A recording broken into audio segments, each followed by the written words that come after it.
Welcome to the In Peace Be Rest podcast, everybody. We're back for another one. Jasmine, myself, Roxy. Jerry is not joining us today. He's actually leading a paranormal investigation at the studio, like a 12-hour one, which is very exciting. Can't wait to hear about that. Hopefully he'll share a little bit at our next recording. But today, I am really, really, really excited to kind of talk about relationships. Like Jasmine and I both, you and I are so like in this relationship realm. Like what does being in relationship mean? Romantic, family, friend, coworker, animal, otherwise, right? I feel like relationships guide so much of our human experience. And we have had a lot of our own personal experiences that I'm sure we'll get into a little bit today. But before we do, Jasmine, would you mind dropping us in so that we are in this lovely space to tackle this topic with honor? I'm so excited. And I feel like today, so often when we start these podcast episodes, it's about like grounding you down. But today I really want you to think about like opening up to new possibilities, new ways of thinking about things, because this topic is really fun and I'm really, really excited about it. And sometimes I think we can really narrow down in. So go ahead and close your eyes, wiggle your booty in, your back into wherever you're sitting. Just taking the deep breath. I think about it as like finding my breath. Finding that life force essence that is moving through my body. As I inhale, really expanding my body in this 360 way. So often we just breathe kind of in a north and south way. But really think of your whole rib cage opening, your shoulders opening, and allowing for space for your lungs to fill with air. Breathing in, really opening the body. Exhale, thinking of closing. Breathing in, opening, and then closing. Your body might start to even warm up a little bit in the back of your heart space. I'm feeling it there. You're just going to invite that fire energy of expansion to come into the body, breathing in that warmer bit of air. And exhaling. Whenever I am just naturally breathing in fire, I breathe into, those sex organs, right? That sacred space, that spice of desire, of connection, and I just feel there's such community too. And I know we don't talk about our sex organs as community organs a lot, but opening that sacral chakra up with the breath, filling it with air, with fire, and then closing it.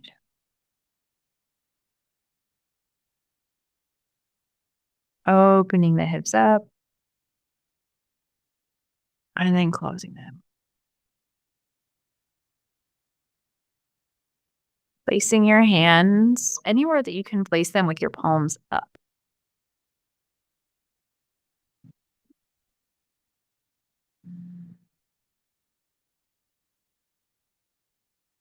Just breathing into your hands and exhaling out through your palms. Good. Just enduring this for a few more breaths.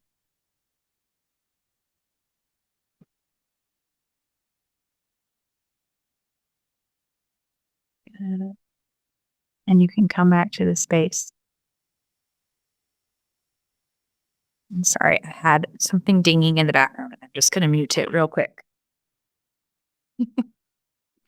Thank you so much for guiding us in that way. I always have such appreciation for this anchoring into my body, especially before we go into lovely conversations like these. And I also love the awareness of bringing things back to your chakras. For those of you listening who are like completely oblivious to the world of chakras, I really encourage you to do a little research, see what resonates within you. But for me, it's such a lovely like physical representation within my body of how to connect to the energy that I'm looking to invite in. It also helps me to recognize things within my body that might feel off. So I have so much gratitude for the chakra wisdom and awareness. So thank you for that, Chuck. Well, and I feel like it's just I always think about I always consider them like energy systems, right? Like systems of understanding energy, and there's lots of them. They all do really connect with each other. So whether you're connected to chakras or whether you're connected to elements or whether you're connected to meridians, it doesn't really matter because they're all connected to each other. And it's simply just a system of anchoring into, like you said, finding awareness of what's going on with my body, where things are in my body, and so forth. So, yeah. Mm. Love it. Love a little drop-in sesh. Thank you, friend.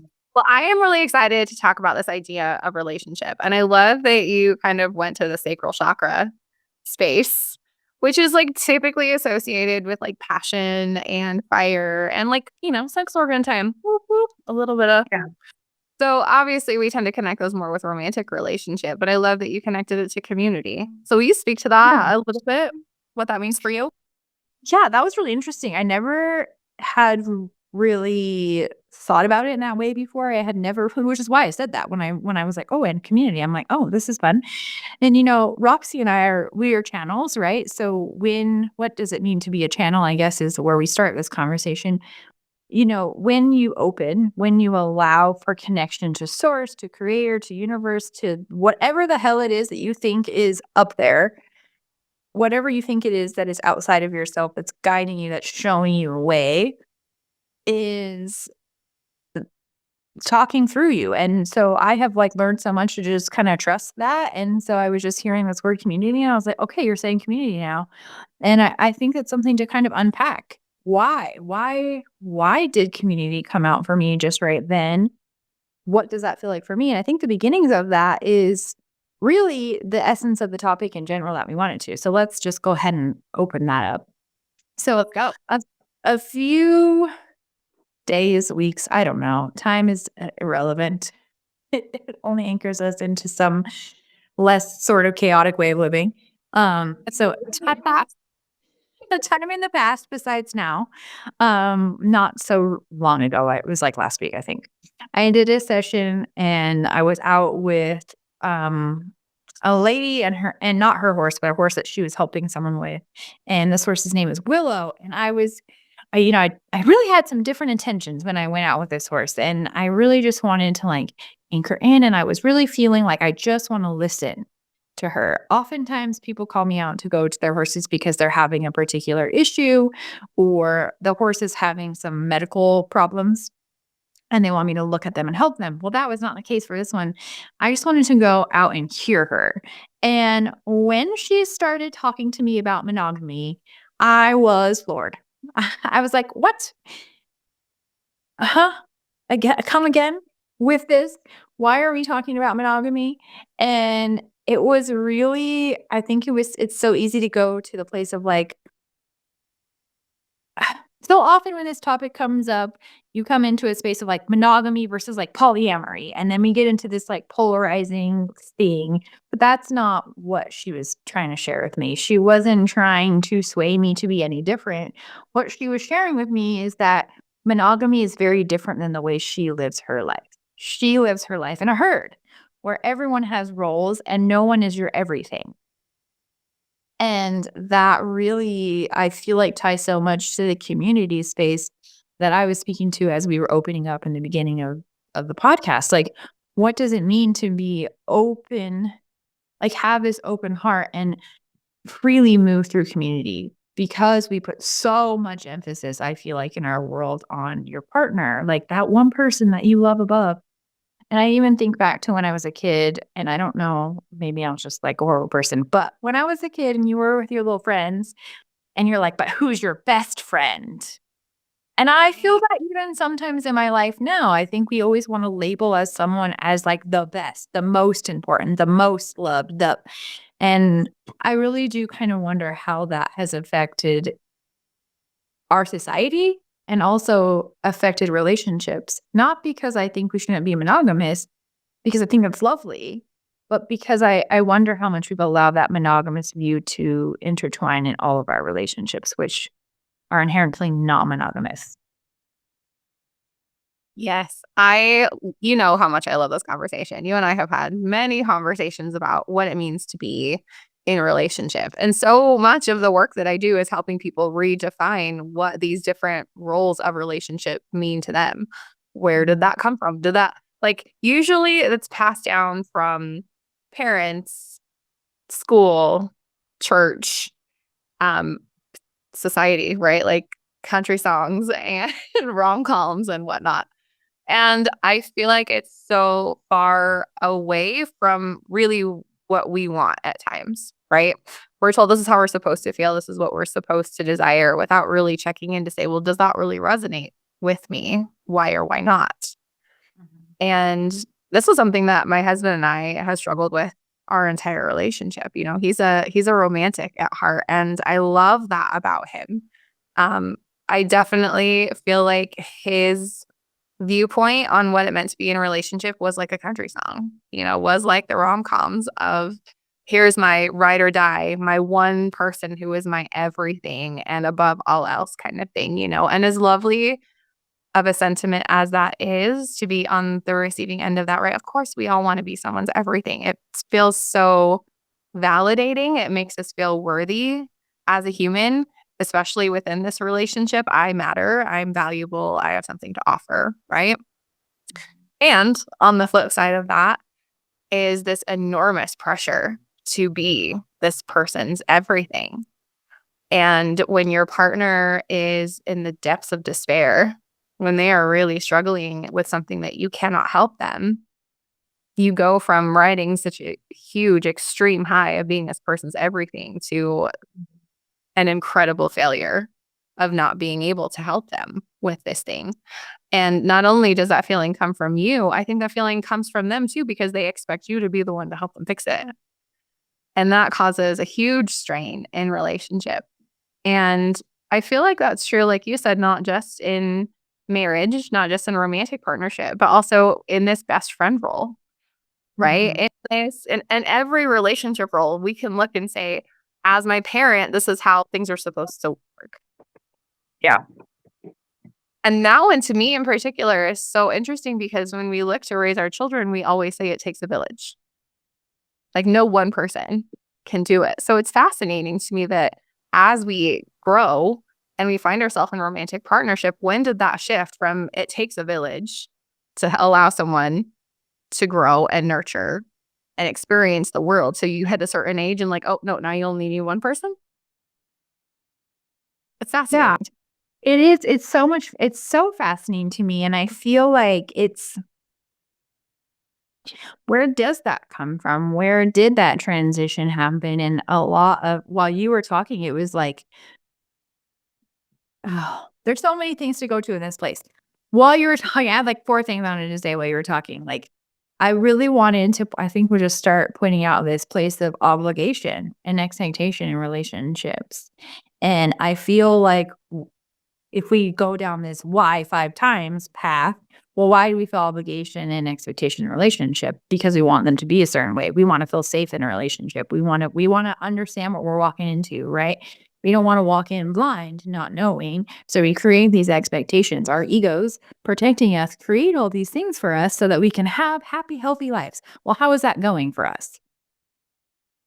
Like, not well.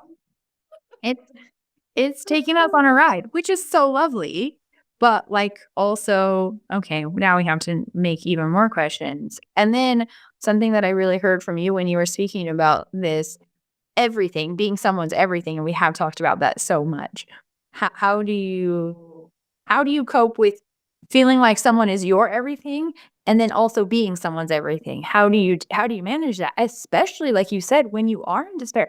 And I would even offer when you are both in very different places, because I think it can be just as hard when you are the person who is in this blissful place and you're super happy and your partner is neutral or less, like even neutral sometimes. You're like, "Hey, come on, like be happy with me." And I feel like we have so Oh my gosh, the societal rules of all of that is just bananas. We can go on to a whole different path of like, well, how does that harmonize in your relationship? How do we find if you're super happy and I'm not, well, that's itself is this sense of discord. So now we're trying to force someone to be something that they're not currently. And this is where I feel like the horses are showing me this community aspect. Like they're not trying to force another horse to have different emotions. They're just going to be with one that feels in harmony with them. Or like, you know what I'm saying? Like if you've ever watched a herd of anything, if you've ever watched animals in the wild, they're not conversating, trying to convince someone to be in a different emotion than what they are in. They're going like either they're calm or they're all like, you know what I mean? Birds. Yeah. They're either all sitting on the wire or they're all moving. Horses. Yeah. We're either calmly in the pasture or we're running around. Yeah. And there is communication, there's little nuances and there's movement and all those sort of things that go between that. But I just think it's just really interesting how, when we go back to this question, when did that change? When did we stop having clans on the playground to now we just have that one person? I love that question because I feel like, especially when you're in the space of relationship, right? Say you and your partner are on different frequencies, right? And you're like, well, this energy is not matching mine. I need to be in a space that does match mine, right? Then you enter into this whole realm of abandonment and rejection, right? And am I just escaping an uncomfortable situation instead of allowing this juxtaposition to really help us strengthen our connection, to understand each other in a deeper space? And for me, I feel like you have to be comfortable with your own emotions before you're able to sit with someone else in theirs. And I 100% was not in that space. So I found myself constantly trying to shift my partner's emotions because I was uncomfortable with his or my own. And when that didn't work, I would just escape, and then he felt abandoned. And it was this vicious cycle that just kept growing in the wrong direction. So it took a lot of my own personal work to be comfortable to sit in that space. And then once I was, it became this balance of like, look, I can sit with you here in your emotion. I don't have to take it on and I don't have to shift it for you, but I need you to know that you're not alone in that. And I also need time to fill my cup over here. And I hope that you choose to join me. Yeah. But we're walking very different paths together. And that's freaking clumsy and messy, but it can be done. It's just really hard work, man. It's really hard work. I do. I feel like it's really clunky. And I feel like I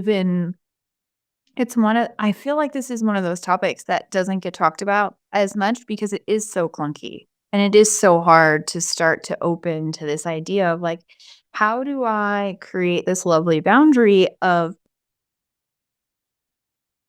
having this sacred relationship, this sacred union with my partner, but also realizing that sometimes I need support from other people. Sometimes I do need that space. I don't want to say escape because I think there's a huge difference in needing space to find yourself and escaping and avoiding it. And I think within my relationship with my partner, there was a lot of struggle with anger. There was a lot of struggle with anger and at first I used to always be like, "Oh, that's his. Like that's not mine. That's his." And as we've gone through this journey and we've had so many conversations, you and I, about this, and then also I've played all these little experiments and I really kind of turned the table and looked at myself. No, it's me. I am uncomfortable with the anger. I am the one who is constantly trying to stop the anger from happening because it is too much for me. And just like you, I couldn't sit in it. I couldn't be with him when he was angry. And that really turned into a lot for me is I don't know that I could really be with him when he was having lots of emotions in general. Like I think that translated to sadness. It translated to a lot of different things. And it was this loss of power in being able to be his fix it. So how do you learn to be in relation? And I think this is where this is really fun. This is where the horses are like masterminds at, right? Like they can sit with you through anything. Like they're so patient. But we as humans, it's so uncomfortable and we are clamoring to get out of the situation because well, this isn't too much for me. This bigness is this all this emotion, all this feeling, all this sensation is too much for me. I don't know what to do with it because all of it makes me uncomfortable and then they're uncomfortable and I'm uncomfortable because they're uncomfortable and then we're in this shit spiral together versus and I wonder if my next thought is I wonder when did that start to happen? And I think it's because now it's so much easier to escape. Mm. Like back in the olden times, right? When you lived in a neighborhood, like when you lived in an area of like 100 people, well, you can only escape so far before you're making the rounds back because it wasn't you weren't so connected to everyone else. It wasn't so easy to escape even into the mindless scrolling. You really did kind of have to. You were forced the universe was forcing you to sit in it. And nowadays that's just not the case as much. I think it's much easier to escape. Yeah, that and I think society has changed so much. We're trying to cram so much into a day that we don't allow ourselves the time, we don't prioritize the time to sit with those thoughts and feelings. And we tell ourselves we don't have time. Like, I'm just need to stuff my feelings down because I got shit to do, you know? Yeah, because God forbid we sit down. Like to sit and sit with people would mean that we would have to sit down and we'd have to be we would have to be still. We'd have to be in these emotions. And so if you don't even have time to do that for yourself and learn that for you, like you said a bit ago, well then how are you going to learn to do that with someone else? Like how? And I feel like for me, this is like whenever people come to me for relationship or even myself, when I am like, when shit is going bad and my relationships are not okay, that to me means I'm not okay. It for me, I don't immediately go to fixing that relationship. I don't immediately go to, oh my gosh, I got to figure out what's going on with that other person. No, I have to go within me because there's something I'm not willing to sit with. There's something that I am uncomfortable with. And this is not in this like whatever narcissistic tendency where I like turn it on myself and I like make it about me and like and I am like making myself this victim of a situation. No, no, this is an empowerment of saying, okay, my relationships are not going well. What is it within me that is turmoil? What is it? What part am I not able to sit in? Because often in relationships, it's not like we're trying to make changes happen and we're not trying to do a whole lot besides be with each other. So what's the thing that I'm not able to be with? Oh, that was fun. That was like, I never had thought about it in that way until just right now. Like, channel for you. In this moment. Like, I think that's so true. I mean, if our environment is a mirror of what's happening on the inside of us, are we really even allowing ourselves the opportunity to question what's coming up for me in this? Like, what part of me is being reflected in this situation? If I'm in harmony or not, what part inside of me is manifesting on the outside right now? And sometimes it's a beautiful reflection of just how far we've come. Sometimes it's a reflection of growth and just that recognition, that ability to look back and say, we're doing good, babe. We're doing good. So I really want to empower people to ask those questions. They're not always like a bad answer. It's not always meant to confront you with a hard truth. Sometimes the hard truth is just good job, babe. yeah, you're killing it. I always, whenever people, because like we talk a lot about elements, and I do a lot of teaching of the elements and the cycles. It always blows my mind when people come to me and they're like, "I'm good to go." Like, I'm clear, man. And they're like, they say it with hesitation, like they've messed up. And I'm like, nah, sounds good. High five. Like, awesome. So happy for you. Like, live that because there are moments where you do feel good. There are moments where things are working out. Like, it does happen. You do have those moments. So own them. Yeah, I really agree. Yeah. as you were talking earlier, something that came up for me also as I was listening is this idea of identity, right? Like when we're talking about when does that change from like requiring a village to an all or nothing thing. I feel like so often as we grow, right? As we move from the nest of home into like junior high, high school, where we're learning what tribes do we belong to outside of our own tribe. And then you make this commitment to one person. It's like, okay, my identity needs to be this in order to be safe and secure, right? It goes back to caveman days when really there was that whole hunter-gatherer exchange. Like that's still imprinted on our DNA somewhere. There's a piece of us that believes that in order to survive, we have to be in relationship. We have to have that one person that will have our back no matter what, without question. They are our everything. I wonder too. Okay, so this is so exciting. So I'm into the like my brain as you're talking goes to the place of like if you talk about the houses of astrology, right? And the journey of being a human. In the beginning, you start as in this closeness with your mother, right? And father. This is not demeaning the father's role in this situation, but guess what? You're not in your father's belly. Like that's all I'm saying here. Like in the beginning, your first 9 months of life, you are one with your mother, right? You are in this connection with your mother. And then you slowly learn over the first 6 houses of astrology and in the 6 at the beginning parts of your life, you are learning all the way up until what I would consider graduation of high school, right? I don't know the exact like time parameters that this happens, but we'll just say around then, right?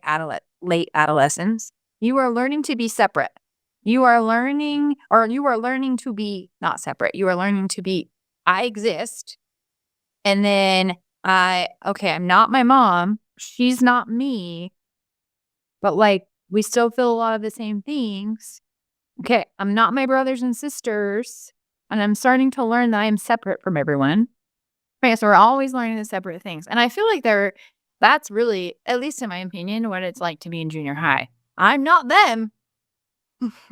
They are not. I don't like that feeling. I don't like that sensation. That doesn't feel good for my body. But we don't talk about that. We don't talk about it in the way of like just simply the fact that a sensation doesn't feel good to us. We talk about it as like rejection of the person because we don't understand that reason that we don't feel connected to them is because the energy of them is just a little different than ours. It's not the same as our signature, right? So then we're going through this life and we're realizing, okay, I'm separate, I'm separate, I'm separate. And then you find your clan and you find the people who feel really good to you. And then you're like, oh, this is freaking great. And then you find the person that's really good for you and that feels like home. And you're just like, okay, yeah, all right, this is good. And then now you have to like go through these waves of back and forth that I think is really interesting. Like, how do you go? I feel like the entire human journey is together, separate, together, separate, together, separate, together, separate, together, separate. Hey, oh, by the way, you're one, but you're also everyone. Like, even in the spiritual journey, you're one, but you're also everything. It's like the duality of that. Like, yeah, you are you, I am me, we are we. I was just about to say that. Exactly. I am you, you are me, we are we. And then still we don't know what the hell we're doing. None of us. Not one person. We're just trying to like maybe not be in discomfort and pain all the time. Yeah. And we want to be closer to people who feel like home, who feel like love. I feel like that's the vibration. That's the frequency that we're seeking, is that frequency of love. And I feel like our own personal vibration of love really radiates louder and further when we love ourselves, when we are in that space of confident identity. Okay, I know who I am. I know I came from this. I know that this is what feels good to me. I'm not that. I am me. This idea of like individuality and independency versus dependency. And I feel like life is a constant weaving in and out of that, right? You find your one person and there is this belief that like we're the same. We're the same on all these different levels and we balance each other out. But then like life happens, right? And we're meant to constantly change. We're meant to constantly grow. How can we keep that frequency through those different phases versus having resentment of the change? I loved where you were going with this, like, love, and I wanna even invite the word unconditional love. Like, this is not Yeah. a transactional relationship, this is unconditional love. This is and when Willow was sharing with me, she's like, this idea that you don't have to do to be here. Like, you are enough as you are. You in your own vibration is fine here. Whatever you're vibrating at, whatever you're experiencing right now, or whatever's happening for you, you are fine right now. And I feel like in I mean, if we're like in my mind, this whole conversation is like this difference between monogamy and herd living. When sometimes when we are learning to live in that vibration of I am me in this vibration, I'm having these experiences right now. It's easier to do that and feel okay when you're just with one other person Mm. because you can see you don't get so lost in it all. And then I almost wonder, oh, this is really fun. I also wonder if it's like, well, why do you prefer that? Like, I'm asking myself, Jasmine, because, I'm an only. I also Mhm. love me some alone time. And I'm learning. I'm really learning. Like, I feel like my life journey is learning to be at peace and love with with a community. Like, how do I learn to feel peaceful in who I am in community with other people? And so when I get overwhelmed, right, I want to like pull back and be with that person, that one person, right? Mm. Because it's easier for me to tell what is me and what is him.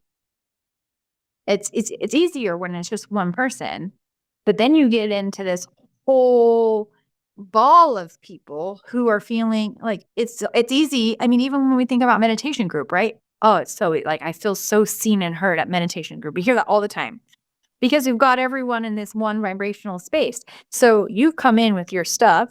We've all settled, we've all communicated, we've all talked, and then we've all become this hive that's humming in the same frequency. And that feels good because you're not having any confrontation. You're not having any conflicting, purely flow of energy. We're not even talking about stories and all that crap, like just pure flow energy, pure presence being. But with the rest of the world, that's not true. Like if you think about kids going to school, the vibrational differences within those people, wild. Yeah. And I mean, if you want to even take it a step further, I feel like the larger the group, the more personal frequencies shift because we're trying to belong within the group. So at an individual level, am I honoring who I truly am, or am I trying to chameleon a little bit to fit in? Because there's a part of me that believes I have to. And for me, being where I am on my journey, authenticity is so important to me. And I can pick up real quick if you're speaking truth or you're even lying to yourself in this moment. And that's really challenging for me. That's something that I'm working so hard to allow people their journey. And how can I connect with you where you are? Knowing that we're on different frequencies and still allowing that connection, whether it's one-on-one or in person. And again, I think that this does speak to this idea of I need you to be this in order for me to be able to connect with you. And that's not fair. Well, and I was just thinking about, and I know you have been on this journey of like when someone shows up and they're not authentically themselves, what is that that triggers so much frustration there? And it's not just you. I think there's lots of people. I feel like any person who's on a path of connecting with themselves, when once they get to a certain point in that, they don't enjoy people who are not off. It's not that we don't enjoy people who are not whole and healed, because that's not true. And I think people get such a sense of like, well, they're above it, and like, no, Yeah. we're tired of it. Like, that's what it is. Like, I don't want you to show up as who I think you want me to. Like, I don't want you to show up as who you think I want you to show up as. That was a Morel Tongue moment. I heard it. I want you to show up as who you are.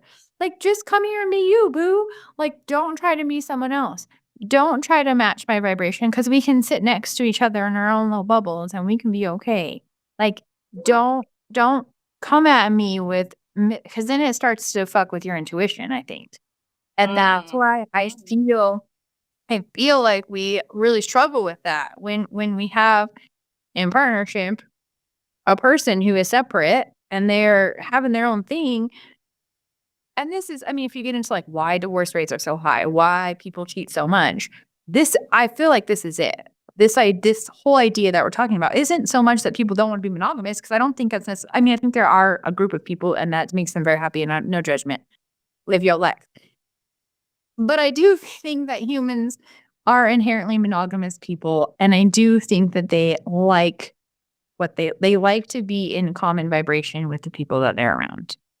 It feels good to our bodies because there's so much vibration that's happening. And we have a lot going on in our own body. And when you're already not working out with another person, like, that's so hard. But that happens because we're trying to be someone that we're not, even in relationship. And when you live close enough to someone for long enough, you start to know. And then you bring it up, and then that becomes an argument because they're kidding themselves, or they're not willing to share, or they don't feel safe enough, or whatever, a billion reasons why they don't. Or maybe they don't even know what their own vibration feels like, so they don't even know who they are compared to what everyone else is too. That, and I think it's so easy to lose yourself in relationship, right? I mean, think about when you first come together, you have a life outside of the relationship, and it's that life that you are living that made you who you are, that attracted you to one another.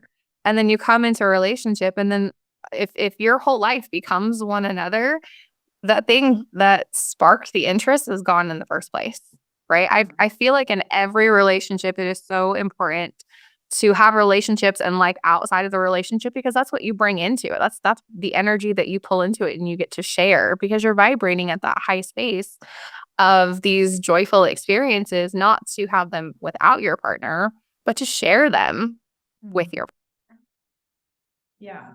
all into the same things. Yeah. Here, all into the same things. But I will hear you talk about something that you're excited about all day long. And I just love to receive the vibration of that excitement and that joy and that love that you have for this thing that I don't. Thank you for sharing it with me.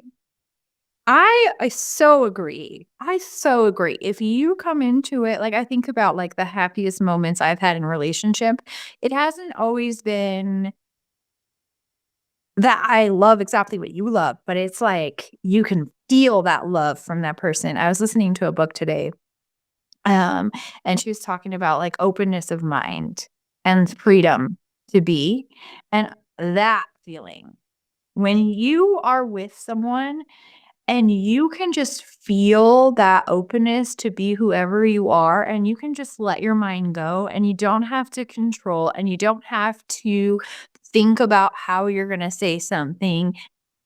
That's, in my opinion, what it's like to be in a relationship with someone. And that takes time to develop.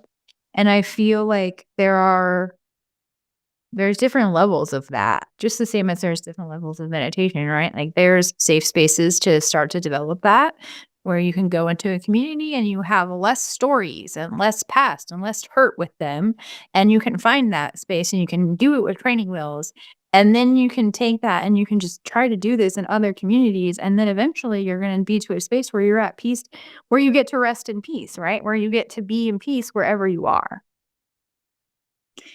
And I had an experience like I think going back to the original, when Willow says to me, well, monogamy is very interesting to us because that's not how we live. But horses also don't live with so much expectation and obligation.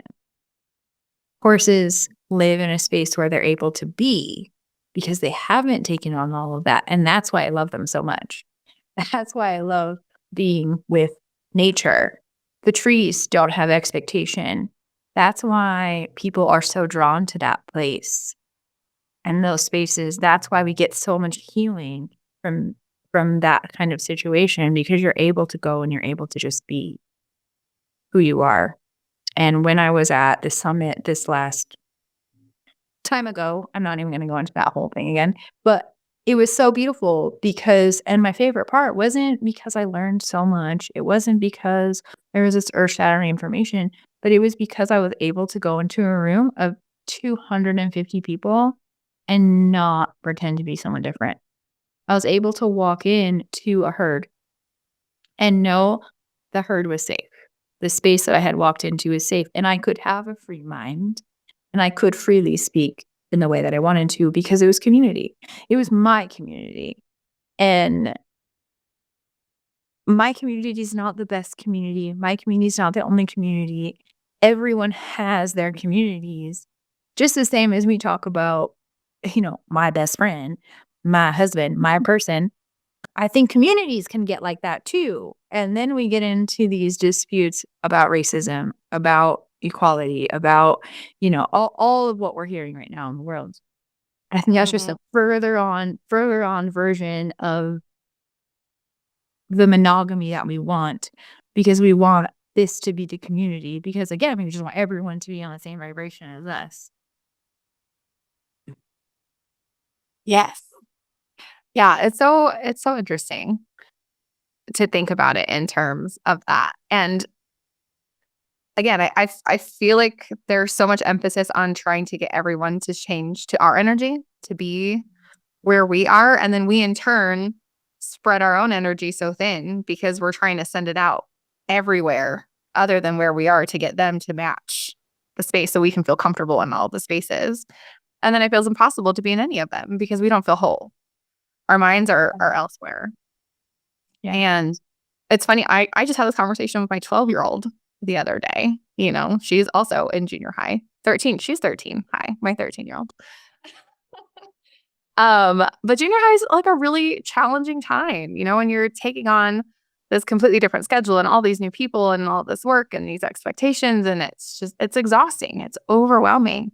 And she was really talking to me about her frustration at feeling like she's not doing anything well because she's trying so hard at everything that she can't focus on one thing. And I feel like that's so true when it comes to energy. And I was really trying to offer her some solace in how can we just be here right now? How can we haul all of our energy back to us? Be in the space that you're in with the people that you're with and trust that everything outside of that time and space will still be there when you're done with this thing. And it's so hard because I feel like also on this spiritual path, right? We learn that time is a social construct. It doesn't really exist in the way that we think that it does, but we still live in this human experience where time is a very real thing that we have to abide by. And those really conflict with each other. And how can we integrate the two? How can we allow time and allow our presence within that, our full presence within that? Well, and the thought that came into my mind was edges, right? There's always edges. Everything has edges. Our movement. I was doing. I was like, where did I heard this? I was listening to this man speak about, and he was speaking about some philosophy in Yin yoga and how when we find the edge of our body and we soften that, we don't always try to push the edge. We don't always try. So I think so much we are in this place where we are pushing edges all over the damn place, like. Stop pushing. Find the edge and be there. It's okay. Like, we don't need to invade. Because to me, when I've hit an edge, that means I've bumped into something else. And I don't need to take up all the space. How about I just learn to take up the space I'm in? How about I just find my edges first, right? And I allow myself to experience right now, right here. And I'm not trying to push, like you said, I'm not trying to push my energy to something other than what is right here in this moment right now. And I don't feel like we talk about it enough. I don't feel like we even realize so much of what I see in the world, so much of what I've experienced in my own life and my own.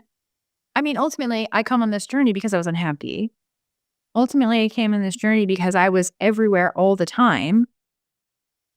And I wanted to be not so much everywhere. And the awareness for me was so key in that. Why am I trying to be everywhere? Where am I? And that's where we get into a space of like starting to question everything. And why people who go on this path do that is because, well, we've been so unhappy. And now we're finding things that do create a bit of joy, a bit of peace for us. And we want to understand why. We want to understand where those edges are and what is different. And sometimes that comes with its own challenges because then you find the edge and you're like, oh, shit. Well, and I also feel like we tell ourselves, oh, well, this is a problem, right? I don't have enough time. I'm too busy. I'm spread too thin. But I will tell you, I am so much more at peace with my life now, but it is no less busy. than it was before. Yeah, for sure. Yeah, for sure. Absolutely. I feel like I'm more busy now than I'm more busy now than when I thought I was too busy before. Like, that's a really wild thought. Like, 'cause I mean, I've shared my story before, maybe not on this podcast, but I started this journey. I mean, I started traditional therapy because I was working in a job that, like, basically, I would say that I had a low-key nervous breakdown. Like, in the sense I just couldn't do anything. I was so nervous about breaking everything and doing anything wrong. I just couldn't do anything. And my edges were, like, right here. I was like, I cannot, because 'cause I'm so worried." And it was I mean, it was a toxic work environment, and I was young, and I didn't know how to manage all those things. And then, you start down this path of traditional therapy is how I started, and then I get Brene Brown books through traditional therapy, and then it takes me to DBT and a DB like the Delector whatever. Anyway, DBT technique. So it's all about awareness, and I meditate for the first time, and I was like, "What is this?" But I loved it, and I wanted to have that feeling again, which was really just the feeling of space. It was the feeling of being right here, not anywhere else. That's all that feeling is this sort of I can just be in my body right now. Yeah, and having that presence everywhere you go, regardless of what you're doing. Everything can be a little mini meditation if you allow it to be. Everything can be done in that. Yes. Even eating breakfast, I can make it a ceremony. You know what I mean? I think it's all about attention, intention, and presence. Am I bringing my full presence, my full energy into the space right now and honoring this thing that I'm doing? Because if I'm pulled in all these different directions, I'm not honoring anything, let alone myself or the people that I'm with. Yeah, and then the question becomes, well, monogamy or herd style living doesn't matter because you're in yourself and you're at peace with wherever you choose to be. And then this whole conversation becomes a moot point because it doesn't matter. How you choose to live, where you choose to be at is all irrelevant when you find yourself in a space of being able to be at peace wherever you are, being in the moment. If we are here right now, we are here right now. You and I, we're having a conversation in this time, in this essence. And I'm not thinking about what's going to happen when we're done having this conversation. When we're done having this conversation, I'm going to go and do that, which the next thing on my agenda is I'm going to go get my kids. Then I'm going to be in full on conversation with them because let me tell you, the conversations that happen with those tiny humans nowadays are epic. Like, Tell me to spill it. oh my gosh, I can't even tell you. My daughter, we were having this conversation and, oh, she's like, "We should record these." I was like, "We shouldn't," because I don't know that, like, I don't know that other people, yeah, would get our humor. It's just, yeah, anyway, it's real fun. And but there was a time for me when with because my kids, I didn't birth them, right? They came to my life pre-birthed. I've been in their life a long time, but, like, we have our own little special relationship. And it's different when it's just the 2 of us, like, it's different. I love how different things can be, and I have learned to find so much joy in how different relationships can be when you change the dynamic.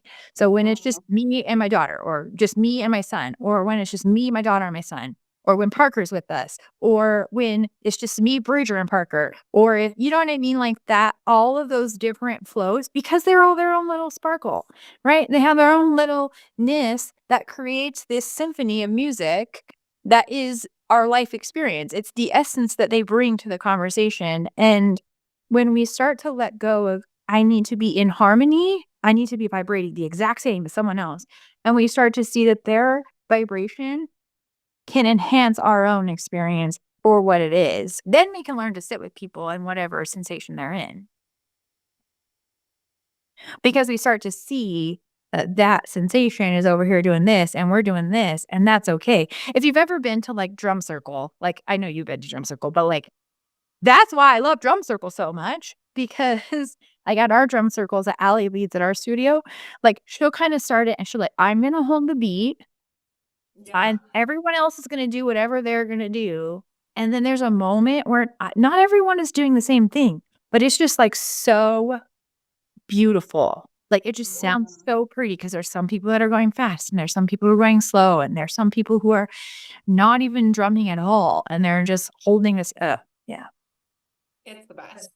My body's just like, just love that. And for me, I feel like drum circle is such a beautiful conversation of this monogamous versus herd. And I think ultimately what Willow shows me is when we are together, we're monogamous right now in this moment. And then when we are in a herd, we are in a herd.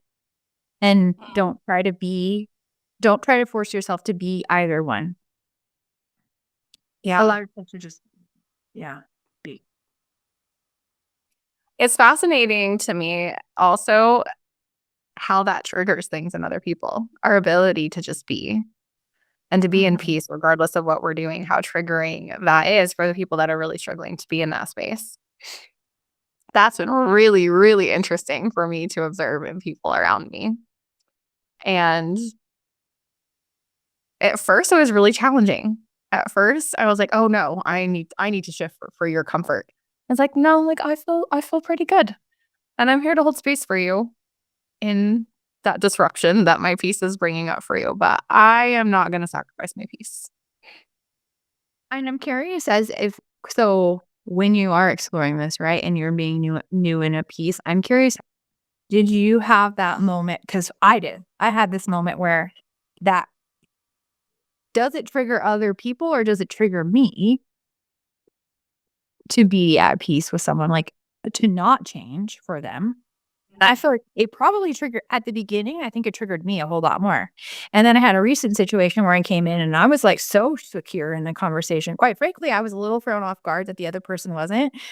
But in the past, I feel like I would have wanted to like be, well, but here, this is why this is okay. And I would want to try to handle them, like we like to say, handling people. Try to handle them into being okay with what I just shared. And then I was like, nah, bro, like this is it. Like this wasn't even about you. This is just an experience that I had and I was just sharing it with you. And I see that has created some sensation within you. And I didn't feel old me, I think would have really like kind of gone into a little bit of spiral there because I would have gotten a little uncomfortable in holding that space for the person. But then I was like, oh no, it's fine. Like they're fine. Yeah. And I did it. And there was no constriction. And even for the other person, there was no constriction after the fact. Like the next day there was a different conversation about it. And it was like full on, like, I didn't feel the need to re-dialogue the whole thing. It was just, there was acceptance from them. And then the conversation flowed in like just really beautiful way. I'm like not wanting to go into details because I don't really want to go into like community. I don't want to like, finding the balance in this podcast of sharing too much of your personal life, but like also sharing a story is kind of fun for me because it's like, and in truth, how safe am I to share everything here? How safe am I to share with all of you who are listening? Because if it was Roxy and I would totally tell her the details of the story. But like, how safe can I be in this space and still get you guys to still see the sensation? But ultimately, what I hope you feel in this moment or are open to feeling as a listener to this is that sometimes there are moments where you are uncomfortable. And as you get more uncomfortable in just being you will be very shocked at how little constriction that you get from the other person, how much they will just kind of be them too. And it doesn't have to be this blowout because you're not trying to convince the other person to be at your vibrational level. You're just being and you can be right here. And maybe you're not like this. Maybe you're not all intertwined, but maybe you're just touching and that's okay. Yeah, I think for me, I've experienced all of that for sure.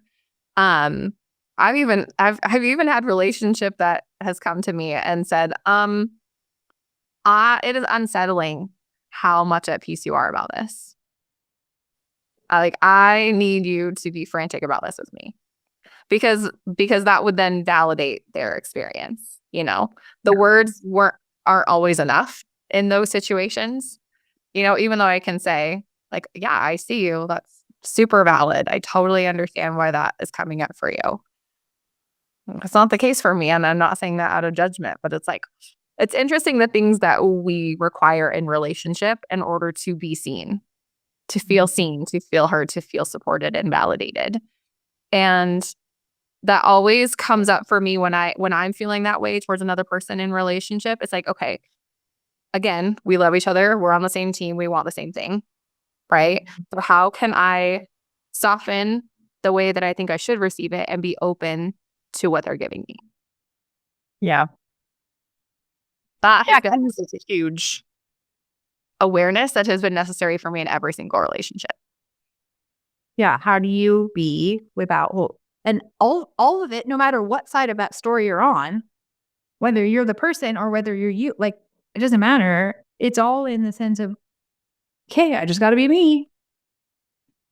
Because this sensation, and this is where I love like Byron Katie's work, where I love Carolyn Mess's work. And they really do speak of relationship and not relationship in this projection way, but relationship in this receiving way of what am I learning about myself through my relationships with other people? How am I learning to feel more free and more safe? Or how am I learning to feel less free and less safe? In my relationship with other people, it's all about how I am experiencing this. We cannot experience a situation in someone else's way. We cannot. And then the other this is a thought that I had from something you said like a good probably 40 minutes ago. is I mean, for me, the human experience, the whole reason we're doing it is the whole reason we're either in a herd or we're in a monogamous relationship. The whole reason that we are learning to not hold space or learning to hold space or learning to feel safe or whatever is because we're learning to have experience, like the human experience, right? We're learning to just experience things and we're learning to create definitions to words that we have because our beautiful school system has taught us the dictionary and definitions of words, but all of those words have a feeling to them. There is an essence and there's something that's very special, a special relationship between you and a word that you may not ever get to express to like someone else may not ever feel that. Same thing. And that was probably a bit of a tangent because now I don't remember how I tied that back in or where I was listening to that to you. But like whether it's a relationship with word, I think this is maybe where I could tie it to make it make sense in this I don't know. Like, not that even matters because you listen to it, it is whatever. But to me, relationship doesn't necessarily just mean with the human.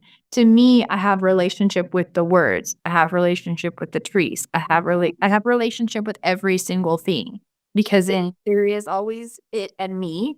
I have relationship with organs in my body, which then you get into this whole matrix feeling. But yeah, I honestly love the question of the relationship with words, right? Because each of us has a different definition of what monogamy means to us, right? And so often there is this idea of loyalty that comes along within relationship, whether that's romantic relationship, friends, work, all those things. What does it mean to be loyal? And does it come back to this idea of I'm your everything? I'm the only. And is that enough? yeah, Loyalty is a fascinating thing to me. loyalty is that could be like a whole nother topic. I think loyalty is fascinating because like you said, what does it mean? What does and do we tie that back to the sense of like, well, depending on how secure you are with you, loyalty matters more or less. And for me, I mean, if I'm trying to define loyalty for myself, loyalty is like words nowadays kind of have a movement to them. Different, at least for me. I'm always thinking about like, okay, when I think of the word loyalty, it's like this, like, right? Like it's this gold feeling that kind of comes around me of like, okay, I know that they are going to love me for who I am no matter what. It does not mean to me that they are going to protect me, that they are going to change me, or that they are going to be. anything. Like there's not a outward movement to loyalty. It's this sort of like surrounding of me. It's that word just kind of hugs me, and I don't yeah. It's not an outward projection for me. It isn't, well, you don't do this. There's no expectation of anything in loyalty. It's a essence. It's a acceptance. I love that because I feel like for so many others, loyalty is this idea of like, we love the same things, we hate the same things. Mhm. No, we don't eat at this place anymore because I had a bad experience and you're loyal to me. And that's like, we hate the same things, we love the same things. That's what being loyal is. It's like blind loyalty almost.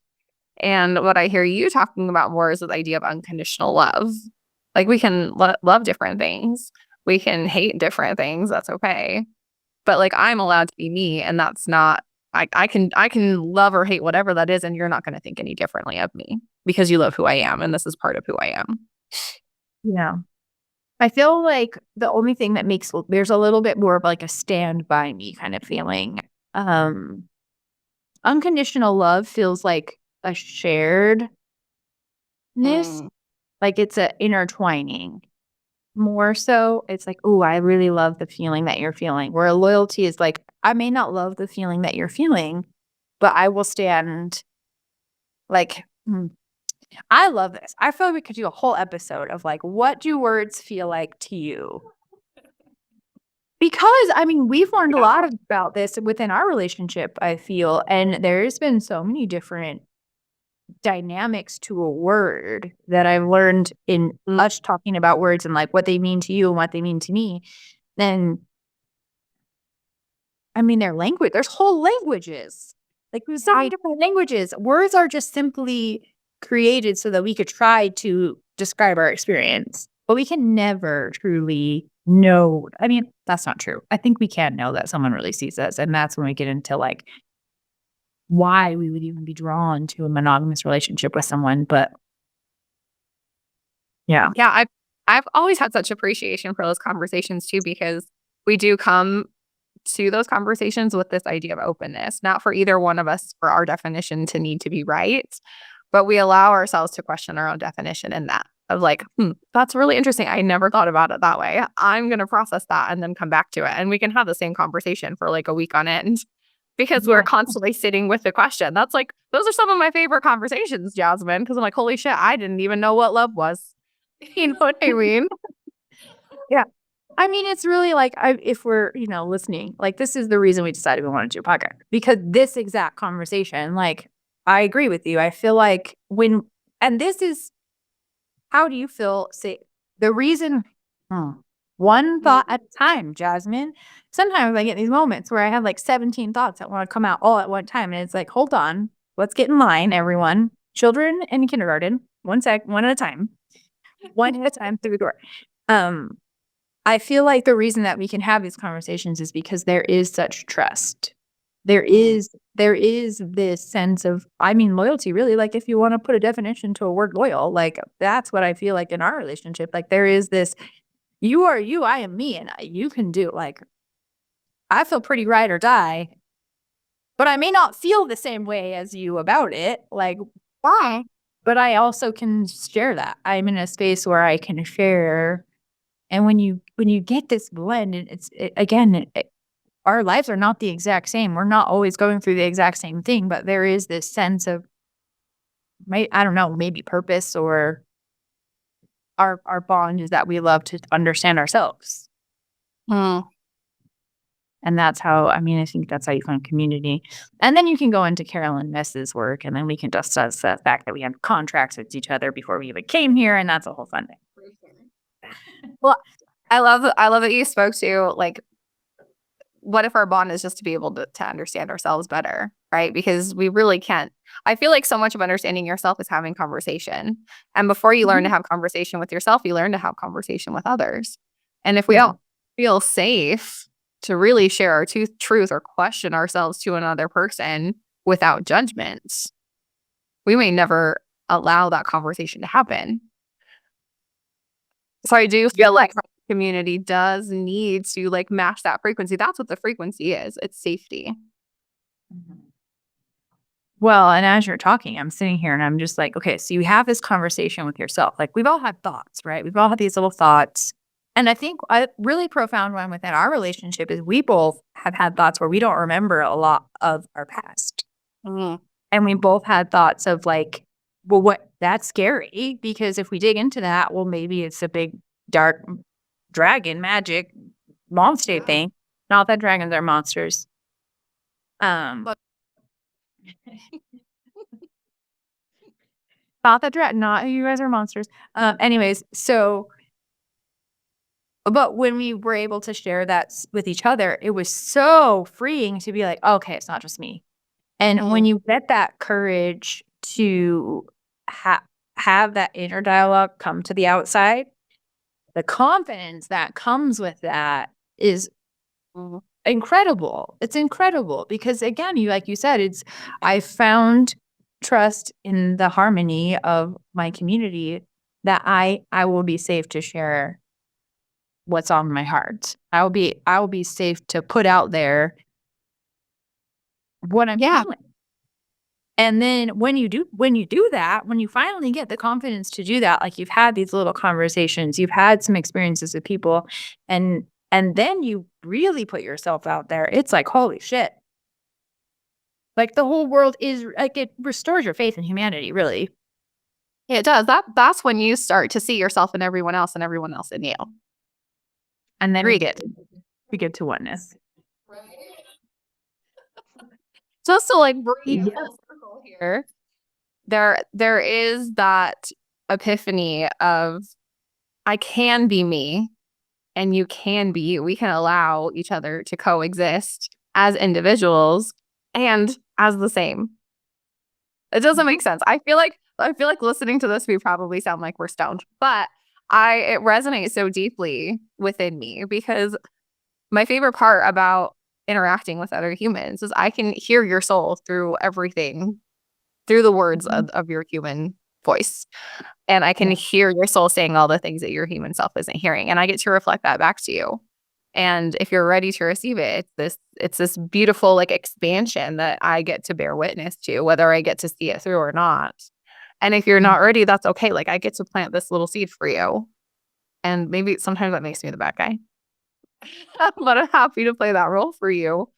To allow for this deeper connection within yourself because I was there and I don't judge the space of your readiness. So I wasn't ready for a really, really long time. But I can allow you to be where you are and not allow that to affect where I am. Well, and I think, when being in those relationships are hard. Being in any relationship is hard. And I find such comfort in relationships with people who understand the idea of mirroring. Like, I really do find a lot of comfort in those relationships because I feel such a safer place to be myself because I realize that they're not coming to this experience in wanting, oh, this is fun. They're not coming into this experience in wanting me to be different. They're not coming into this experience and trying like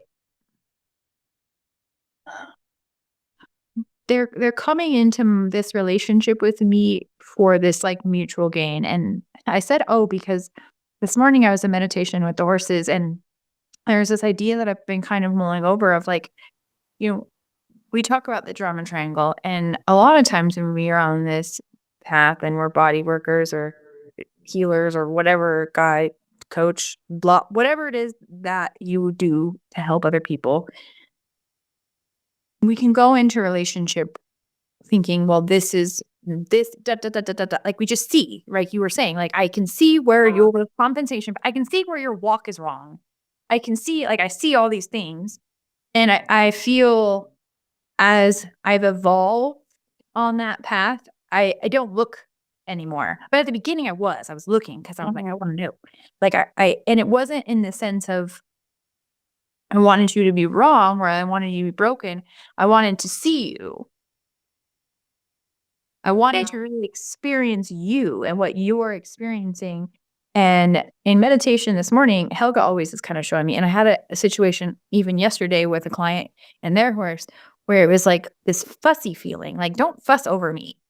Don't fuss in trying to always pick and fix, and like, you have to be really careful that you don't go into a relationship with people trying to fix them. You have to be really careful that you don't go into a relationship with someone so laser focused on here's all of where, like, the parts of them, right? Like, you're not focusing so much on the creative parts of them, but you're focusing on the whole them, their whole essence. And I find when I go into a relationship with people who see mirroring, they see themselves in me. And there's so much more of a space of freedom because they're not looking to see what's wrong with me. They're looking to see what is the same with me. How do we connect with each other? Not how are you different from me, or how are you broken, or how do you need fixing? No, where is that vibration that's the same? That came out a little different than I was thinking, but I'm loving it. I am too. That was channeled just then. Shit, I lost going for a minute. So yeah, anyway, go ahead. Yeah, no. I lost my train of thought for just a minute. Let's see if I can get it back. That's going to be really fun for me. I feel like so much of what you were saying really ties into this idea of